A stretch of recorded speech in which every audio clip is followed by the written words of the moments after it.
Welcome to Nap Time. Your host, the comic book dad, Josh Benedetto. Thank you for putting me in your ears, your home, your lives. Thanks for trying this out. The whole concept here is to, first of all, I don't want to put you to sleep. The whole name Nap Time. It's not to make you tired, but if you do, cool. If this is helping you get to sleep tonight, awesome. If you just want to hear some dude ramble on and it does make you tired, cool. That's not the concept here. The concept is I've just put down my 2-year-old for his nap. So it's his nap time. My break time. Cool time in the day if you're a stay-at-home dad which I get to be. I'm very fortunate, very very lucky that my wife is out there right now busting her hump and I get to watch our kid, and I get to raise him and see him and be with him every day. With that being said, there does come a point in every day called nap time where daddy gets to do daddy. Daddy doing daddy. Today I'm supposed to be cleaning the house. At some point I will, maybe when I'm done yibber yabbering away. But right now, it's my first ever attempt at a podcast. Came up with this concept. I just got into reading trade paperbacks, graphic novels, comic books, things of that nature. And I wanted to discuss them. Maybe grab one book at a time, one book a show, go over it, and shoot you my thoughts. See what get some things rattle around in your brain. See if you agree with me, disagree with me. Just go from there. See where it takes me. So my first book, Batman: The Dark Knight Returns, by Frank Miller. Looks like this book was written in 1986, which would put it, that makes me about 3 when the story dropped. Now I've heard this through many people, many sources, any site, any talk, that this is the end-all and be-all of graphic novels. This is it. I don't know. And that's why I think I'm making this, because I don't know. So let's give you a perspective. I think perspective is what is needed to understand, my opinions. And if you don't have perspective, then what do you have? So my perspective is 33. Like I said, just put my little 2-year-old down for his nap. I grew up reading comic books, really into comic books. I was into Spawn for a while, had all the Spawn comic books, collected action figures, Spawn action figures, had a whole wall of Spawn action figures. Cool stuff, really cool stuff. Oh, you might be able to hear in the background, nap time, guess hasn't officially started. There's a little hot dog action going on in the background. Hot dog, there it is. So while it is nap time, maybe nap time hasn't really started for him yet. Hopefully he'll close his eyes soon. Anyway, back to the book. The Dark Knight Returns. I'm 33. I used to read comic books when I was little. Always dibble-dabbled, loved comic books. Never really picked up comic books in my teens or 20s, but always loved them. Always, if something was on TV about Batman or Superman, any of the big guys, of course I'd watch it. Then this whole Marvel universe rolled around. Iron Man, great film. Iron Man, wow. When that started coming out, every book, every Marvel movie there. And then DC says we're gonna do Batman vs Superman. What? So after all these movies, after just being interested all my life, I wanted something to do instead of laying in bed at night and just reading the news of the day, or what movies are coming out and what people think about who Batman's gonna fight, or who the bad guy's gonna be in Batman vs Superman. All this nonsense every night. Oh, there's a leaked picture of this guy on set. Who's gonna be the bad guy? Shut up! Shut the fuck up! It's nonsense. I need something more with my nighttime routine, something more with my life. So I did some research and bought myself a copy of Batman: The Dark Knight Returns. now I wanted to give you my thoughts on the book, and just wanted to, shoot out some thoughts. Now, anybody who you talk to, like I said previously, would probably rate this 9 or a 10 on the scale of all-time graphic novels, all-time trade paperbacks, even all-time comic books. I don't know. I didn't know anything about the book going into it when I bought it, except Batman fights Superman in it. That's the concept that I knew. So I didn't have too much to it. I didn't know how big it was. If it was a 100-page thing I was getting myself into, if it was 1,000 pages. I didn't know if it was going to be cool drawings or really shitty drawings, or anything really about the story other than at some point Batman fights Superman, and that's loosely what the new Batman vs Superman movie was going to be based off of. Loved the trailer, loved the concept, I think, of Batman vs Superman the movie. So I wanted to pick up the source material that was going to be used to make such a movie, and getting a reading. I could never turn those words on that paper into visuals. There's no book, there's no printed words on a white piece of paper that can do for me what the big screen can do. What an actor and some CGI and some special effects and shit of that ilk. Nothing like that. No word, sentence, no paragraph, no short story, just written word could ever do for me personally what a movie can do. And watching it with my eyes and just seeing it unfold. So I've never been a reader. No, not to say I don't read because I'm stupid. I'm not a stupid person. I just don't get enjoyment out of it. I can't translate those words to visuals in my head and make this story you've written come to life. So I think that's why I've been drawn to graphic novels, trades, and even the comic book world. So, getting back to this, we're going to bounce around here. We're going to talk about movies. We're going to talk about probably get into some deep life stuff. But the main concept is I rant about a book, maybe one book per time, or maybe I'll intermingle another book, and just give you my thoughts. And maybe if you hear me, and then you have the similar thought, and then maybe you talk to some other dude, and he has the similar thought, and this whole just, why is this the best graphic novel ever? What makes this story so good? Because initial just bouncing shit off. Here's a quick notes I took. Mutants. Why the fuck are they called mutants? I mean, DC had to know that X-Men were over there doing their shit in Marvel, and they're called mutants, right?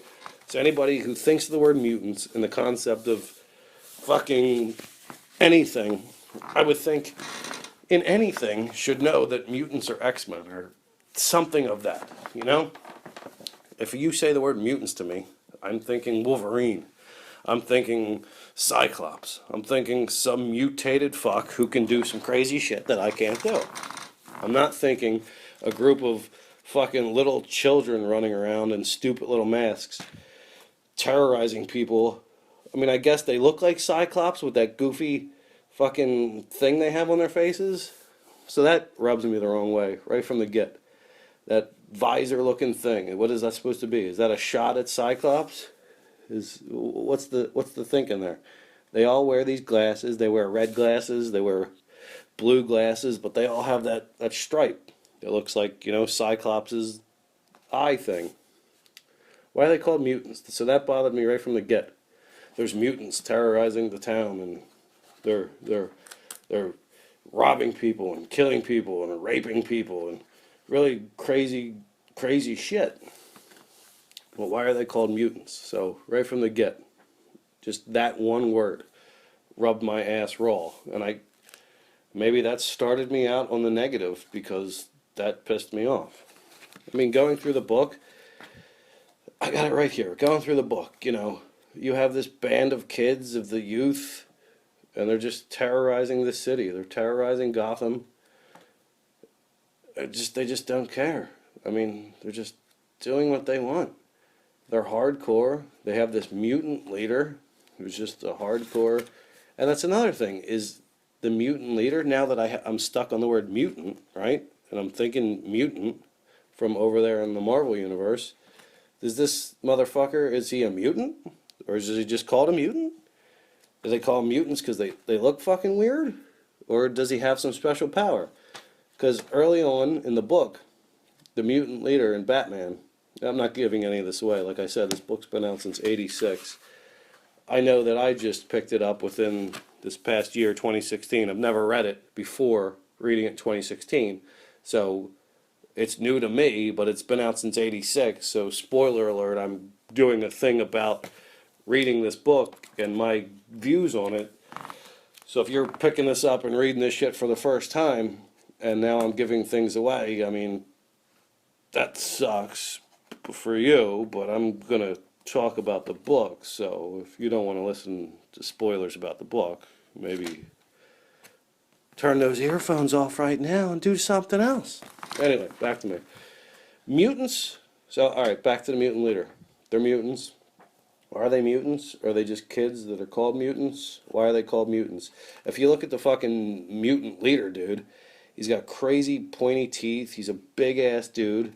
I mean, I guess they're all pretty jacked because of the era of the 80s. Everybody was 30 fucking abs ripping, your arms the size of my fucking thighs, big ass shit. Anyway, do they have special powers? I don't know. Batman gets his ass beat by this mutant leader. We'll get into that. Let's go back to the mutants and why perspective, rubbing my ass raw the wrong way. I went into this book open-minded. I wanted to, like I said, haven't read anything, haven't picked up a book, haven't read words. I don't read words. I don't do it, okay? So me picking up this graphic novel, sitting down, and actually reading this shit. First, here's the first line of the book. Oh, hold on. You gotta skip around. You got this cool art, this other shit. I've got the home stretch all to myself. When the reading stopped making sense, I switched to manual. Bruce, this is Carol. You're going too fast. So the first line, that's the first word, honestly, that I've written, on anything in a while for enjoyment. That's the first line. I've got the home stretch all to myself. When the reading stopped making sense, I switched to manual. Bruce, this is Carol. You're going too fast. And then it's all right. I got to understand it's from the 80s. So it's got that 80s era look. Bruce Wayne looks chiseled as shit. Looks cool. Inspector Gordon's pretty badass looking. And you're starting right there. The next page, they're tink tanking. It's Bruce Wayne, and Gordon talking about retirement. Gordon's about to retire. The whole concept of this is Batman, 50 years old, 55 years old, 60 years old. He's been in this shit, in a shitty ass, not a shitty ass city, but I mean, draw comparisons to New York, any big fucking goofy ass city. This is Gotham. I mean, if you look down any street, I'm sure, not any street, don't crawl up on my ass for these words. I'm sure you go down enough streets, you can find some shit. You can find gangs, you can find drugs. And this is a dude who's just taking it upon himself. And it's 50 years going on, and he's just seen everything. Imagine his perspective on fucking things after 50 years of trying to clean this shit up. And he still walks down the same street, and nothing has changed. Batman has been just destroying, locking up people, beating up people, cleaning up this city. And there's a group in the city called the Mutants. And what's changed? From day one, from when Batman started, to whatever day this is in Batman's life, what has changed? Not a damn thing. So imagine a man's perspective. Imagine dedication. That he has dedicated his life to serving Gotham. And if someone were just to come into Gotham right now and look at it, it would look the exact same as it did the day before, or 2 years before, or 3 years before. Okay, maybe Two-Face is in a mental institution. Maybe the Joker's in a mental institution, so they're not terrorizing people. But what's the difference between Joker running around in the street killing people, or Two-Face flipping his coin, killing people, to this mutant leader and his brand of little mutants that are fucking killing people. So, yeah, okay, Batman got the Joker off the street, and now there's a mutant leader out. What's the difference? So imagine the perspective. What is this man thinking? So you go on, looks like he's having dreams. They don't really get into the whole, looks like at one point his sidekick, Robin, got killed. Who knows how? I don't think it goes into that in here, but it seems like he's tormented by that. His young sidekick, who was probably with him for a while at the time this happened, has been killed, and that's still sticking with him, still bothering him. Let's see, bouncing around. He's having these nightmares, these throwbacks, and they're showing the carnage. Batman's still at work. It seems like he's hardcore now. It just seems like he's rough and tumble. He knows what he's all about. He knows what he has to do. He's very good at Batman. He might be over the hill. He might not be able to move. He's not as strong as young Batman, but this is aged Batman. He's not going to walk into something stupid shit if he doesn't know what he's getting into. This is seasoned Batman and ready to go. Anyway, what is another thing that I have written down here? We banged on the mutants, so it crawled my ass right there. The mutants. Then the talk through the media. Cool idea that you're going to talk through the media. Just felt like it was too much. There's too much screenshot. It's too much through the media. I get the idea. I get it. How do we get our stuff? How do we get told the news? If you want to know what's going on in your Gotham, you turn on the news. You turn on the 5 o'clock news, and there's your favorite reporters. You have your favorites. You're not going to watch Channel 10's news if you're a 6 ABC news guy. No one changes news. You grew up with your news. You watch your news. You see your familiar faces, and that's how you learn what's going on in the world. You could turn on the news any day of the week, and you're always going to see some negative shit. Maybe there's a positive story here and there, but people love the negative, so the news is going to be the negative. But if you want to stay informed, that's one way to do it. So I get the idea here. I kind of dig the idea. It's not a bad idea. Gotham, like the reader, is getting this story and the news through the reader, through the news. It's getting told to us. So it's doing that narrative. It's telling you the story through the news, like you would yourself be getting the news. It's a cool idea. I mean, what else could you do? You could tell it through the news, like he has, in other books that I've read. It's the perspective of somebody writing a letter to somebody sitting in a psychiatric place, talking to a psychiatrist, and it's told through that perspective. It's told through different perspective. So I mean, it's I get it. I can't fault it. I think it's not it doesn't do anything for me. All right, let's say that it doesn't do anything for me. Okay, it's a cool idea. I like what he's done. I haven't read another book since I've read this that has told through that perspective. Is it cool? Okay, yeah, I guess somebody could like it. Maybe that's the big deal of it. Getting back to the book, the whole thing that I'm going to try and get through the book and figure out why it's the best graphic novel ever. What makes it that, and why does that legacy live? Like, what about this, and what does that do for me now, or maybe for you? Maybe you're just getting into reading graphic novels, trade paperbacks for the first time, comic books for the first time. If you start here and you hear that, what the fuck do you do next? I mean, this is 10 out of 10. This is the 5-star. If everything you're supposed to read after this is never going to be as good as this, how do you wrap your head around that? What do you do? Do you just give up and be like, nah, well, if I read the fucking best, what's the fucking point of reading the second best or the third best? If you've done the thing, if you've I don't know how you how do you do that? If you go and run a race and you break the world record and you win a gold medal, why would you want to race in some rinky-dink little town competition? Would you? No, I don't think you fucking would. You just won the gold medal at the.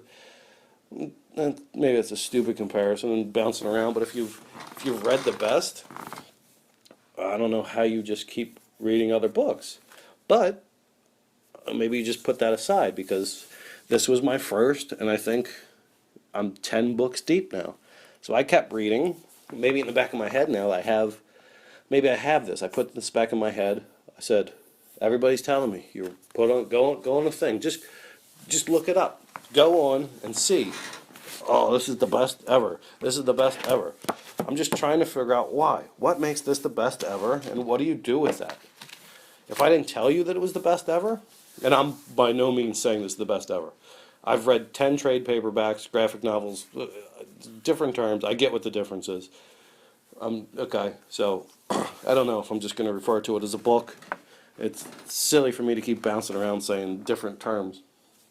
I've read 10 books since I've read this one. And no, you understand when I say books, it's graphic novel, trade paperback, okay? I'm not reading a fucking book with just white papers and dumb shit. That's boring. So I have that in the back of my head, that I've read the best. And I've read 10 books since, trying to get new ones all the time. And out of the 10 that I've read, this is not the best. It's not the best. It's not. But I don't want you to not think it's the best, because you should be able to read this book and form your own opinion. But you can listen to my ass babble as to why I think it's not the best. A very good book, and I would like to get into it a little deeper, so let's do that. You've got mutants. That's dumb. I would have changed that right from the get. Don't understand it. Don't get it. You have, let's see, you're going through, animation's cool, like I already hit on. Pardon me, I'm fighting some allergies, a little cold, who knows, who cares. You get the mutants, can't keep hitting on that. I mean, it just bothers me, so if I keep hitting on repetitive dumb shit, it's because it's what sticks out to me, and it's dumb. You get the perspective of the news, cool idea. Don't really care for it, but cool idea. Then you finally see Batman. You see Batman, bam, fucking some shit up. He's in there, he's like, ba-bam, ba-bam, breaking people, kicking them, qua-pow, qua-pow. And then it bounces around. That the Joker is in Gotham. He's in a mental institution, psychiatric, whatever. You see him. You see the green hair. I mean, nobody calls him the Joker, but you just assume. I mean, the hell else has green hair? You got Two-Face in there. You got these mutants taking helicopters, blowing up buildings and shit. This is like hardcore attack. The mutant leader wants to fight Batman. Gonna bring him out. There's Batman. Cool. And then go around. You're still bouncing around. You're through the news the whole time, and then you get this little fucking. I use words that I shouldn't use to mean things that I don't mean. And I wouldn't want to offend anybody who's listening, because if you've brought me into your ears, your home, your life, then I appreciate that, and I want to thank you for that. And I don't want to use a term that would put anybody off. It's just words I use, and here's an example. This is the end of my show, and because I used words that people don't like, then at least I'll be honest.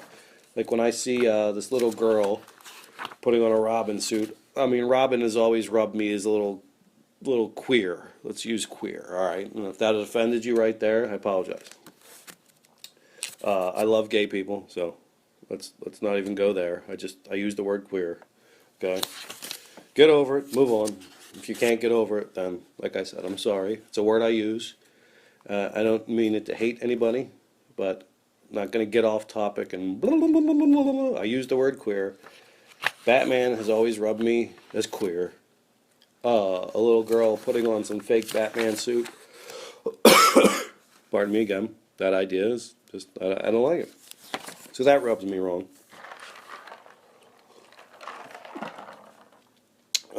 Let's see. Dun, dun, dun, dun, dun, dun. There's some cool action in here. This guy's got a machine gun, belt-fed machine gun. Batman comes in, does his thing. The mutants are still terrorizing the town. Mutant leader calls out Batman. The mutant leader beats Batman's ass. Like, beats his ass. So you have that. Alright, here we go. Fuck, goddamn. You have the mutant leader who beats his ass. I mean, I guess if you don't know going into this book that this is the book where Batman fights Superman, you don't have that in your head. Because you're reading this, you're like, oh, this dude just beat the Batman's ass. How is Batman possibly going to cope with fighting Superman? That makes no sense. He just got his ass beat, and he's going to fight Superman? That doesn't make any sense. How he had to be saved? Batman had to be saved by this girl in a dorky, queer-looking Robin suit? But this is the Bat, man. This is the Bat. Now, maybe you get to read this book not knowing... Oh, then you'd have to not even have listened to this. Maybe you have read this book, didn't know Superman was in it, and then you're going through it, and you can have a different perspective because you're not like, oh, this big goofy dude with pointy long teeth just beat Batman's ass. How then can you transfer that and go to Batman fighting Superman? That doesn't make any sense. So maybe you got the luxury of that, and I didn't. So maybe that's another strike that wasn't brought by this book, but just through life experience, just by something I've read. I knew Batman was going to fight Superman. So maybe me knowing that took this story down a notch because of the shit that yeah, you know what I'm saying. Alright, so the mutant leader beats Batman's ass. They show you first get your glimpse. You don't even get a glimpse, it's just words. Oh, you do. You get the S. You get the American flag and then the S. You get the shot of the White House. You're like, let's see. Yep, alright, here we go. You're going through, Batman does his thing, Batman does his thing. He gets in the fight with the mutant leader beats his ass.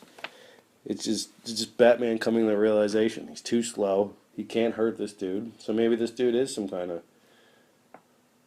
Maybe this dude is some kind of modified... You know, if he lives in a world where there's a Superman, maybe this is some kind of... Maybe he's just jacked. Maybe he's on roids. Maybe he's just... Maybe... I don't think you could use... I don't know. I don't think DC could use the term mutant and mean the same thing. And how that wouldn't infringe on Marvel's use of mutant. I don't know how it works. Maybe you're listening to this and you're like, yeah, you fucking moron. There's been mutants in DC for 30 years before this was written. I don't know. Because like I said, I don't know. Anyway. Clud, thack, chalk, clud, ha, crack. This dude just puts him down. And beats him with a crowbar. Oh, Batman with his secrets trying to throw some spice in his eye. Whoosh. Batman's down. Oh, he's picked up. He's just beating him with a crowbar. It looks like he's going to break his arm. And then the little Robin comes in. Saves him. I will get you. I will save you. So right there. I guess not in the moment for Batman, but in the moment of the book, you have the thought in your head, well, you could either, I guess you could go either way. You could think this is stupid. A 60-year-old Batman still trying to do it? That's stupid. Of course he's going to get his ass beat by everybody on the street. I mean, what's a 60-year-old dude going to do? I take the other side of that argument and say, Batman knows what the fuck he's doing. And he's a seasoned Batman who can destroy. So to see an icon at the hands of this creature, a dude, I don't even know what the hell he is, to see him just get beat, that's okay. I mean, it can happen, sure. But then to see this frail little, I guess frail's not the right word, just dainty. I mean, she seems strong. She has a will to do something. She puts on the suit. Pardon me. She has to know what she's getting into. But, I mean, if you're running around in a Robin suit, you have to know that you're going to get into some shit. So for this little kid to put on this suit and come to the aid and be the savior of Batman, That's a tough thing to look at. That's hard. She saves him. They go down. You got the Joker plotting. Batman gets back there. Mutant leader comes on TV. He's like, "Yeah, I just whooped the Bat's ass. Take some of that." Let's see, where'd he go? After that, yeah, there's the shot. So he gets his ass beat. You go to the next page. It's got the shot of White House. You get the American flag whipping around. Then you can see, first time, there's that S. Yes, sir. Good boy. So, I mean, through that, it's the 80s. I guess this is supposed to be a portrayal of Reagan. Superman is a gun for hire to America. That's badass. How did we get that? What did we offer? What did he see in us? I'm from America. I live in Pennsylvania, so that's why when I say us, I'm talking about America. How did we get Superman to be on our team? He says, "Look, there's some shit going on down there in Gotham. Go talk to your boy. Get it straightened out." So then you get the realization that Bruce knows about Superman, has been living in a world with Superman, and Superman's been living in a world with Batman. And some pages later, some panels later, whatever the correct terminology is, you see Batman, you see Bruce Wayne and Clark Kent shooting the shit. I'm going to have to take a pause here because I don't want to keep coughing in your face. Let me take a pause, get this sorted out, and I'll be right back. Sorry for that brief interruption. I'm back. Back to the show. Back to nap time with the comic book dad, Josh Benedetto. Alright, hopefully that coughing should have stopped. Popped the Mucinex and Sudafed. Got all that congestion. Maybe I'll dry myself out. Bam! Get back to it. Where were we? Superman, Batman. Oh yeah. You see Batman, and he keeps referring to, he keeps saying Robin? Well, of course. What he says, "What's your name?" Carrie Kelly. "Robin? Mine's Bruce." "Sir, you're delirious." He just keeps seeing Robin. That's still been tearing at him the whole time. How did Robin die? How long had Robin been with Batman? We don't get to see that, but we just know this has to be some kind of long-lasting relationship, something that has been eating at Batman, something that maybe drives Batman now, something unfinished, something is finished, who knows? Who killed Robin? Why does it still haunt Batman? Maybe because he's Batman and wasn't able to protect Robin, and he felt like he should have. I don't think we see that. Maybe we do see that and I missed it. Maybe I'm babbling like an idiot and I have no idea because it already said. Who knows? Alright, let's keep going on. Batman, he's been destroyed. A lot of news outrage. Blah, blah, blah. The news. Here it comes. More mutant attacks. We're calling out the big boy. The mutant leader. Looks like he's in cuffs. Batman's trying to heal himself. Boop-a-doo-doo. Got holes everywhere. Now he's cool. Now he wants to roll with Robin. He's gonna do his thing.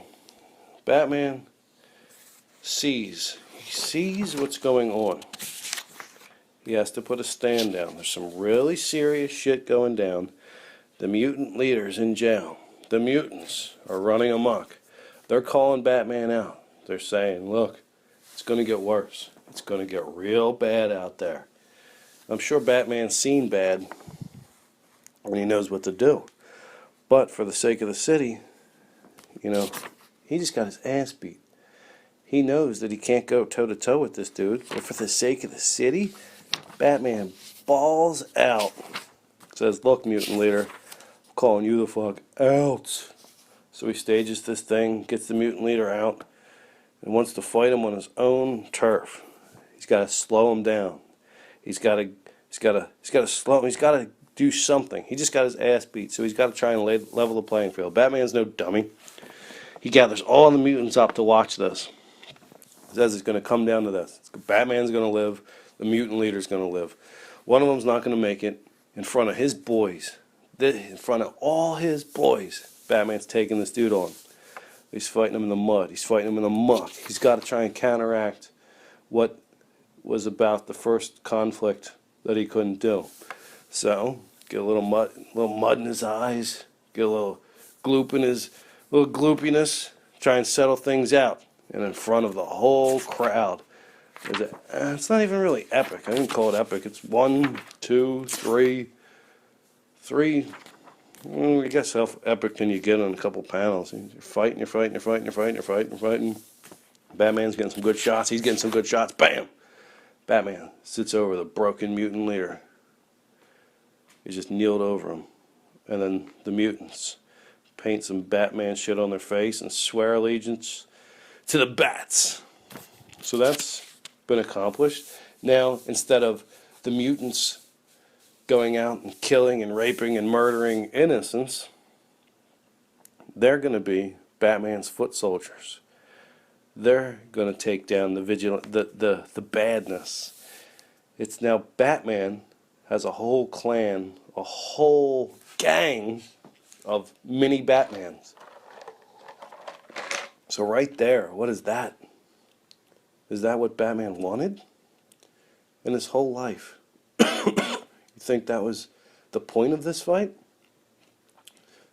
I mean, he had to break their leader in front of him to show who's the alpha dog. I get that. You think in the back of his head, or any time in his life, that he's wanted people to do what he does? No, because he's the Batman. If you're the Batman, you probably want to just do the Batman. You want to do you. Now he's got a bunch of kids, easily influenced kids, to do his dirty work. You know, how does that play? Is that a good thing? Do you want a whole bunch of kids beating up people, even if they think they're doing it for the right way? Batman thought he was doing it for the right way. Does that make it right? I mean, at least when it's one man, it's one man. Now it's a whole bunch of kids running around. I don't know. That's deep. I don't know. Go to the next page. You find Batman hidden, dressed up like an elderly bagwoman lady, something. You see some chicks with swastikas on their asses and shit. Now it gets crazy. I mean, what the fuck's going on here? I don't get what's going on in these next pages. It skips around a lot, and that's another part of this book that I don't care for. It skips. It goes bam, ba bam, ba bam, ba bam. What the fuck is this going on? Is this a dude or a chick? And she's got swastikas on her ass. I guess it's a chick. You can see a side titty shot there with another swastika on her titty. What the fuck? I don't get this. Maybe I'd have to go back and read it again. This is just, I read it once. I read it at night with a little book light. If I didn't catch all the ins and the outs and the dibs and the dabs, I do apologize. Just me with the book here. Took a couple notes. Got the mic here. Got a cup because I can't stop coughing. If that has put you off, I do apologize. But just going through it again, right here live with you guys. I don't know what the fuck's going on there.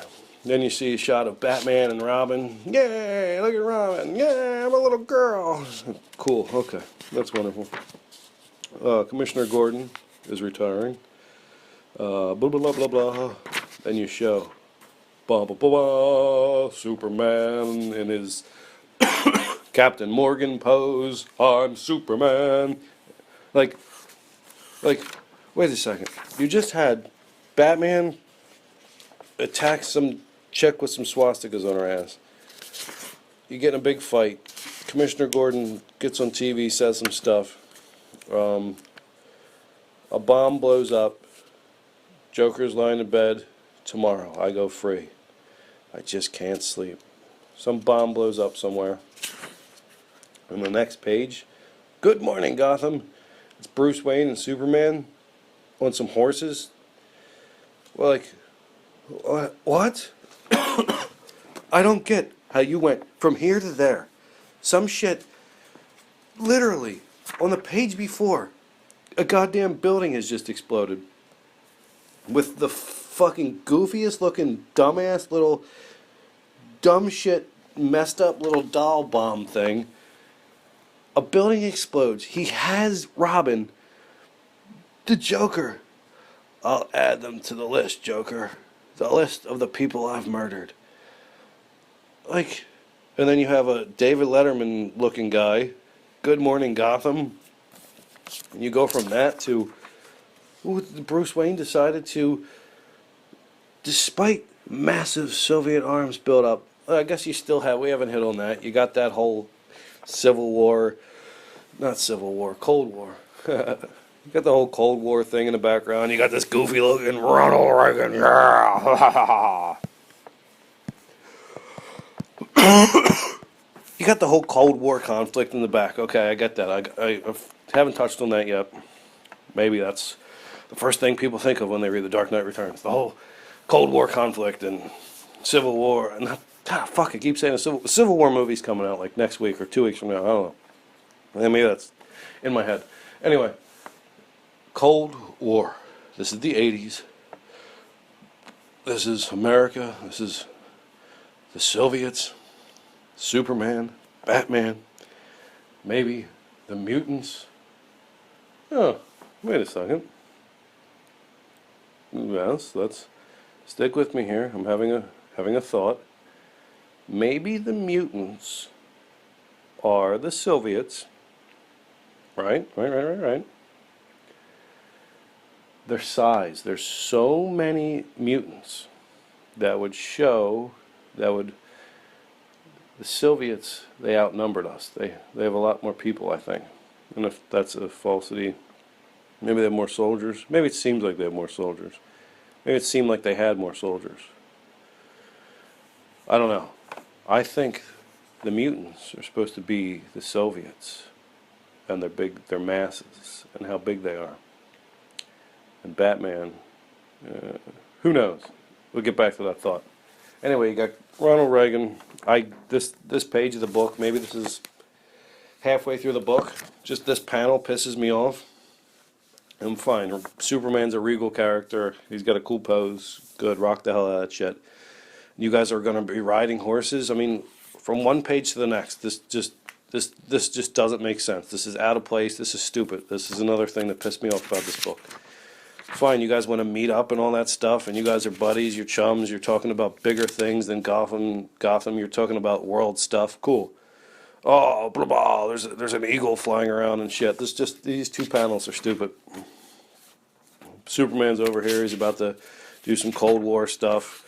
And then, let's see, is Joker busting out of this place yet? Oh yeah, some genius decided to let Joker go on television. It's a good fucking idea. These bombs, these Joker bombs, maybe this is from something else. Maybe. I just think these little bombs are stupid. I don't like them at all. Another thing that pissed me off. These ugly gas bombs, these Joker bombs, I just don't like that whole part of things. Okay, you're going to let the Joker on TV. Good. The whole world should know that something's going to happen because Joker's the Joker. But okay, we'll go on from that. He kills the whole audience. That doesn't surprise me. Superman's over here fighting tanks and dropping bombs and planes. So you see another side to things. You see the conflict. You see Batman taking on the mutants and how it's one man and one thing, and how it shows this mutant leader is very powerful. And he does have an army, and he's unleashing his army on Gotham. But Batman is fighting tanks and planes and warheads and actually fighting a whole country. So you got that whole Batman comes on, Joker comes on, kills a whole bunch of people. Superman's doing his thing over here. Batman's doing his thing over here. Oh, look at that little shot. That's a cool shot. You have some chick that's tied up and supposed to look like Wonder Woman. That's pretty cool. Just to throw a Wonder Woman reference in there. Batman's fighting somebody. Superman's taking down planes. He just took down a aircraft carrier, it looks like. Here's where things get twisted. Now this is the part, this whole part I'm fine with. Joker, he's been in a mental institution. He's broken out. He's got his little bomb gas things, whatever. Cool, okay. He opens up this, I'm not laughing because this isn't funny, it's twisted. This is the part of the book where it gets dark. I mean, maybe it's been dark the whole time, but this panel of this book, reading this book, I was like, wow, this is where I had to like pause for a second. I was like, well, this is fucked up. Like, fine, like, yes, there'd been references to bad things. There was swastikas before. There's robberies. There's fights. There's murders. I don't know if there was a rape or anything. I'm sure there's a rape. Maybe there's mention of rape. I don't know. There's machine guns before. There's kidnappings. There's guns. There's breaking things. There's people getting beat up.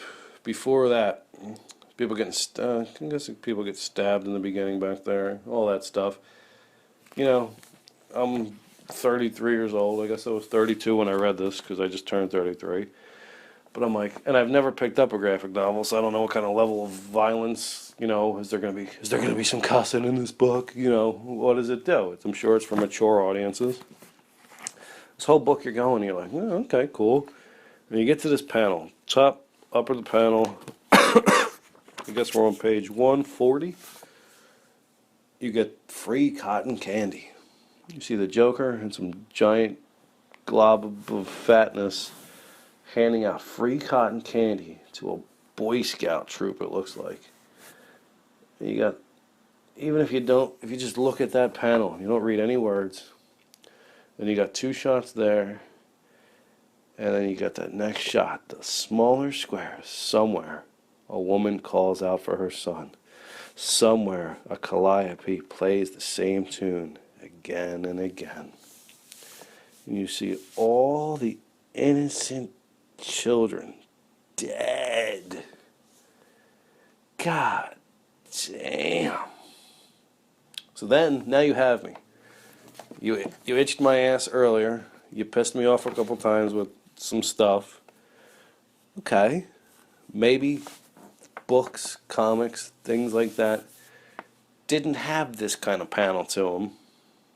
Didn't have a crazy, psychotic killer killing an entire Boy Scout troop.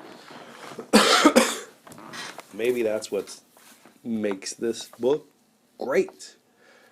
And that probably sounds horrible, that would make a book great. But maybe this book is great because it goes there. Maybe this pushes the boundaries. Maybe this does something that other books didn't do. And I can only tell you my perspective.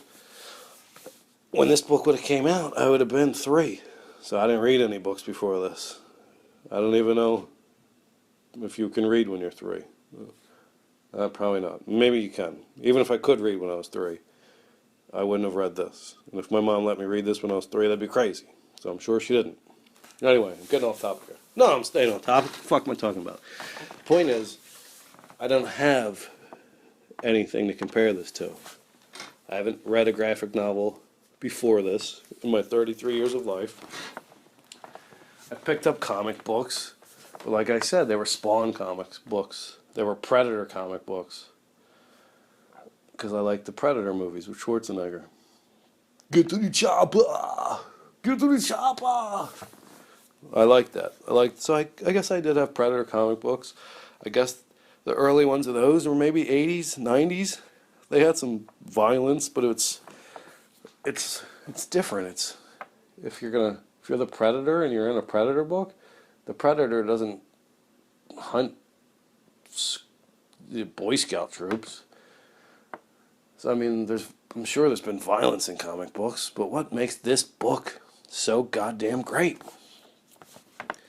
Is it just the use of the media and how we really use that? I mean, is that what makes this book great? Is that what that hadn't been done? Let's talk through the news like you do in real life. I get the concept. It's cool, but I get it. It's cool. Fuck, back to that. All right, look. A whole Boy Scout troop just got murked by fucking the Joker. Damn. So now you're getting in. Batman. Now I felt at this point, when Batman gets here, some shit's going to go down. A couple pages over, you're in the House of Mirrors. Batman, Joker. I feel like at this point, now when I was reading this, and I'm trying to think back to the feelings I had when I was reading this, I felt like Batman, if he gets his hands on the Joker, I know he's the Bat. I know other references to the Bat. I've seen other Batman movies. The Batman doesn't kill. He's not an executioner. Quoting Christian Bale. I'm not an executioner. Yeah, so he's not going to kill anybody. He's just what he doesn't do. He catches the bad guys. But he has to have seen that he's caught this bad guy. How many times has he, in his 50 years of being Batman, has he caught Joker and put him back in jail, and caught Joker and put him back in jail? Enough is enough. I felt reading this book, I'm thinking back on my feelings, that if Batman catches the Joker, that something's not good is going to happen to the Joker. That's what I remember thinking, I thought. And I only read this book like a month, 2 months ago at the most. So you're going through, you got the Ferris wheel, so it's an innocent setup. You got kids, you're at a carnival, you got dead kids, you got a carnival, so the whole wingity wang, you got that, you got the love tunnel. It's all fucking very creepy, very cool. It's just Batman, older Joker, fighting in this young, you got the yin and the yang there. Then when they get to the fight, Batman rams his thumbs in fucking Joker's eyes. Now this point, okay, I read the book, read to this, got here, had feelings about this, got to the end of the book. I think I was reading just because I wanted to see what other people thought, even though I'm not a person that gives a fuck what other people think. I like to form my own opinions. But I guess because it was a new medium, I haven't read books, comic books. I wanted to know why this was the best and how this stuck up. So I think I read other people's reviews, other people's interpretations, probably even read a wiki on it. At this point, I thought, maybe because I wanted it to happen, maybe because the panels aren't clear, I thought Batman snapped the Joker's neck. From what I learned later, the Joker snapped his own neck.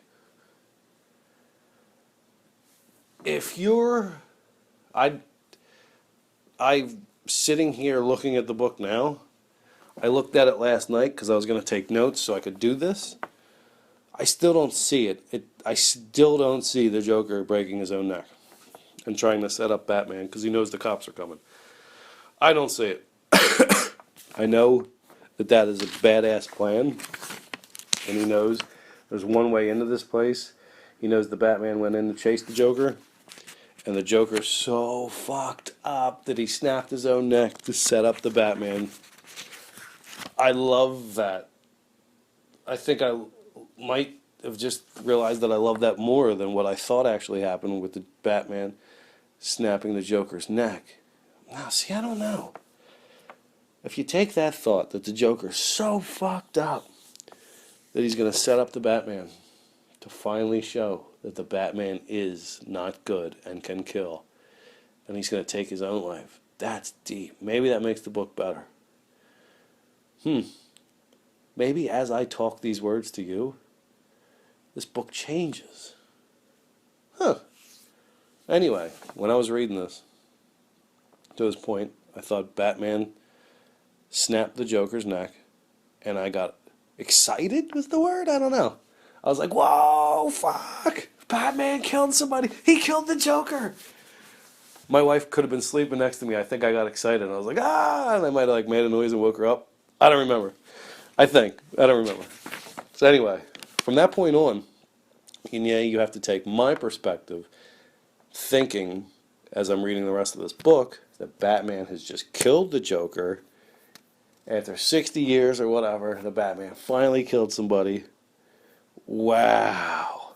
Crazy. So that's how I go into Book 4, The Dark Knight Falls. Batman hawks one on Joker's dead face. Bam! Whoosh.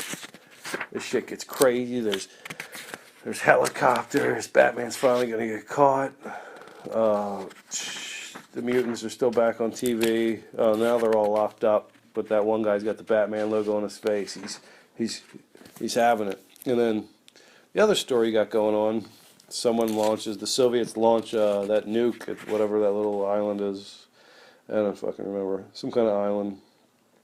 South America, somewhere in South America, blah blah blah. Superman stops that. Kaboom! He gets blown up. Quackshabam! Superman. Yeah, here we go. The mutants are gonna riot. They're gonna break out. Batman's like, I get back out here. Nuclear explosion goes off. Nuclear. That shit goes off. All the TVs go out and stuff. Is that this book? Everything goes dark. I've read a couple graphic novels. I think one of them the power goes out or something. No, alright, I don't remember. Alright, babble on a little bit more here. Another page. Let's see. It would be page 172. Yeah. Why? Another page that, even talking through it, and now I'm all excited that the Joker came up with this plot and did that, and now I have a different perspective than when I'm actually reading this. I'm at page 172. I look at this. Batman's on a fucking horse. Come the fuck on. God damn it. I don't get it. There's no need for a fucking horse. Stupid. Fucking stupid. You got Batman over here. He just stopped an atomic bomb. Now he's fucking all crippled up, looking like blah, blah, blah. He's fucking dying. He's little twerky, got cool. Superman is practically fucking dead. Look at him, man. He's the scarecrow. He's all fucked up. He's seeing shit. Oh, and then the sun's gonna come back out, and he's gonna go and suck up all that power. And look, another fucking page, 182. No, you're in Gotham. Even if I've somehow missed something, and this isn't, it's still in Gotham, which it fucking is, and it's a city, and even if you're in the suburbs of Gotham, which you're not, there's 1, 2, 3, 4, 5 people that I can see are riding horses with lassos. What the fuck is going on? Come on, Frank, where the fuck did you go with this? Why the fuck are you on a horse galloping with Batman? It's stupid. Fucking stupid. So you're pissing me off there again. You pissed me the fuck off again. Batman's gonna, I'm gonna diesel up. I don't even know where it goes from. Oh yeah, you got this one-armed guy who I didn't know anything about. This is this one-armed guy. This, after review, there's a one-armed guy here. And I think he's like supposed to be like the Green Arrow or some shit. And he like lost his arm. I don't know. That's a cool reference that I didn't know I found out at the end. Anyway. I'm not sure where or when or what happens here, where Batman gets all diesel and Superman's fighting tanks.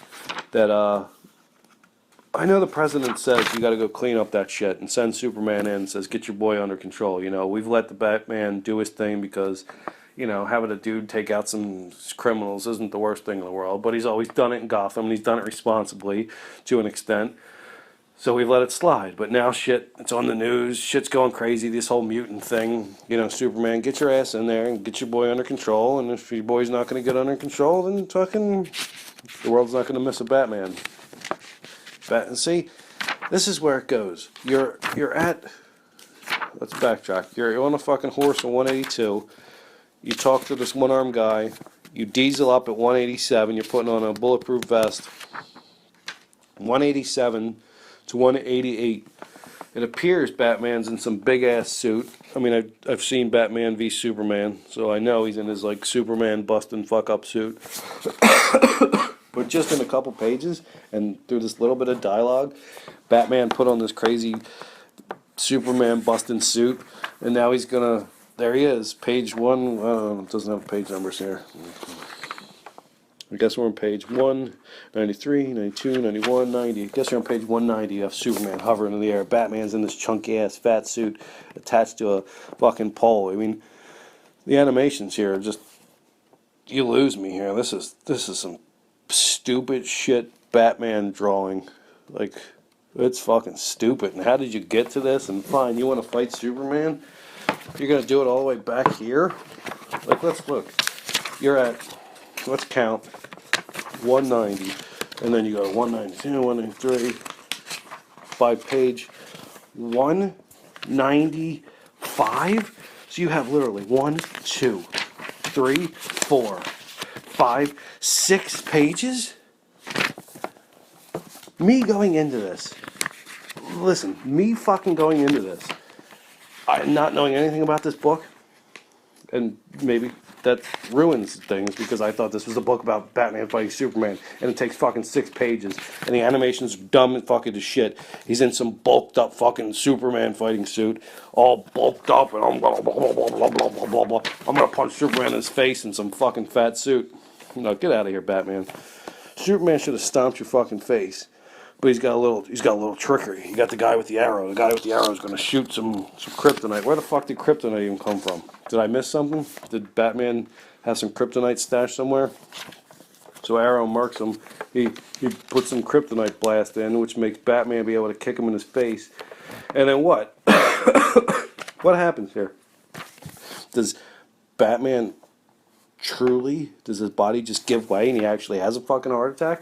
Or does he make himself out of a heart attack by taking some shit?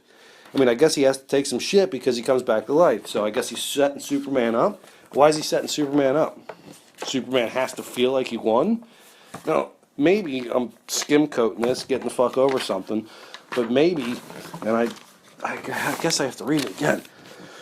Just first impression. He set him up to fight him,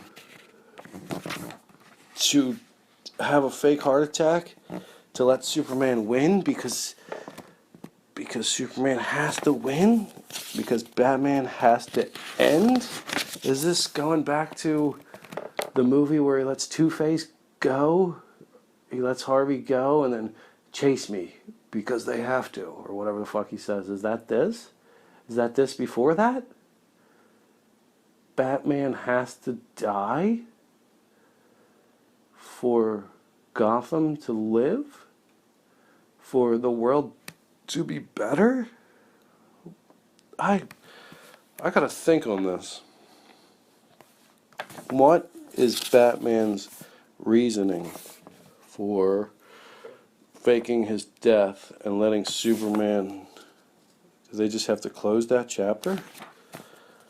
The mutants have to... And then you see... See, that's what I didn't know. Like, reading back, it said that he faked his death. But then I'm reading, I'm like, oh, cool, this epic battle. I know there's only, like, 10 more pages in my right hand. But this epic battle has just started raging. You've spent all this time, you're not even really building to it, but now you've gotten to it. And this is that book. This is that book. Batman's gonna fight Superman. And then, I know there's only 10 more pages in my right hand, but it's gonna keep going. It's gonna keep going. And then the bat has a heart attack. I want you to remember my hand at your throat. I want you to remember the one man who beat you.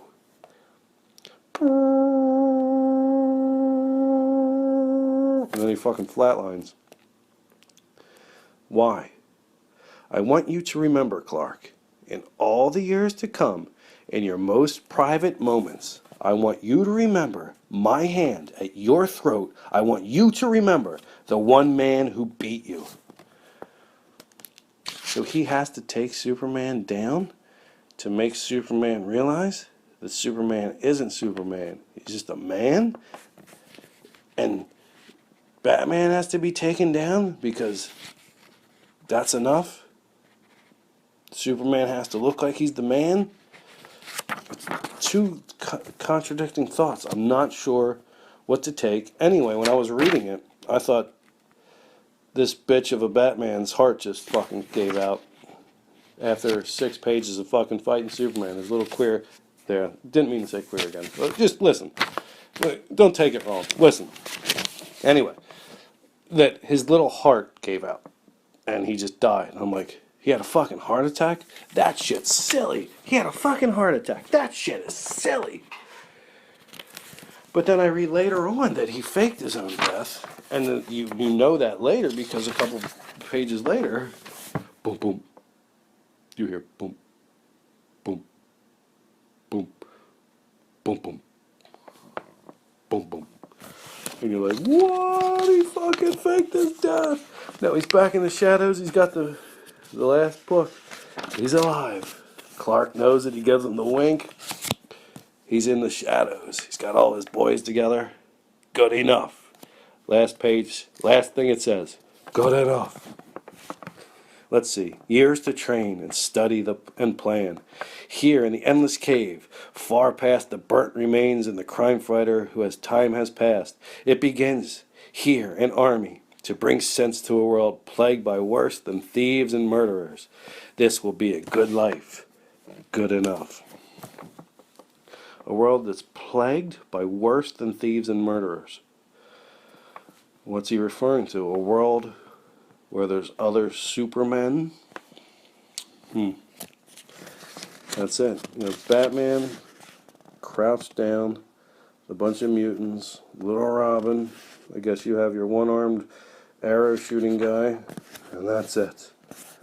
Dun dun dun dun. Whatever Batman music would be playing there. Dun dun dun dun dun dun dun dun. Probably a little metal. So there. Notes I was coming in with. It's 1986, Perspective. It was a 4-part series stuck together. I hated the word mutants. Told through the media. Cool idea. I didn't really dig it. It was very convoluted. Bounced around too much. I loved the old withered take, the hardened Batman. Was it good because everybody says it was good? Was it good because one man said it was good and another man said it was good? And then this is that book that's the thing.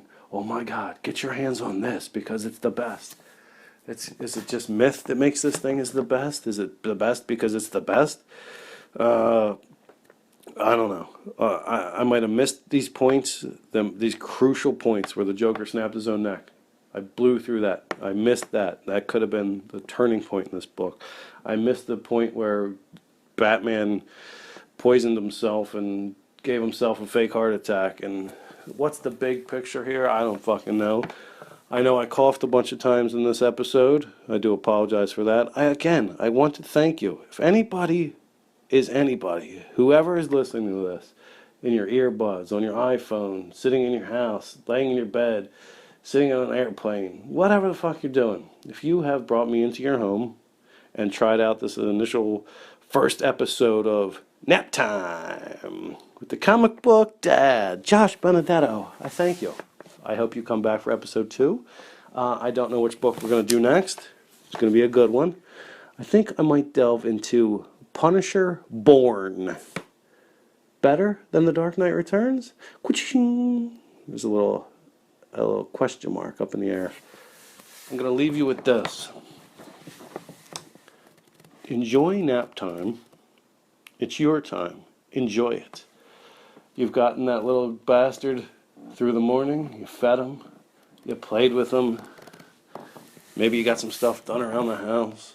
Maybe you didn't. Maybe you just relaxed. You spent time with your boy, your girl, your boys, your girls, your girly boys, your boy girls, whatever. You got to nap time. Did the stories. Little boy's sleeping. Check on the monitor. Yep. Snuggled up. Sleeping away. Nap time. Enjoy nap time. Enjoy nap time for yourself. Get something done. Don't get anything done. But do something. Don't do something. Make yourself happy. Take nap time for your time. And if you like this, come back. There's going to be another one. I promise there's going to be another one. On the next episode of Nap Time with the comic book dad, Josh Benedetto. Josh reviews, talks about, babbles about Punisher Born. Better than The Dark Knight? I would say so. Bye, guys.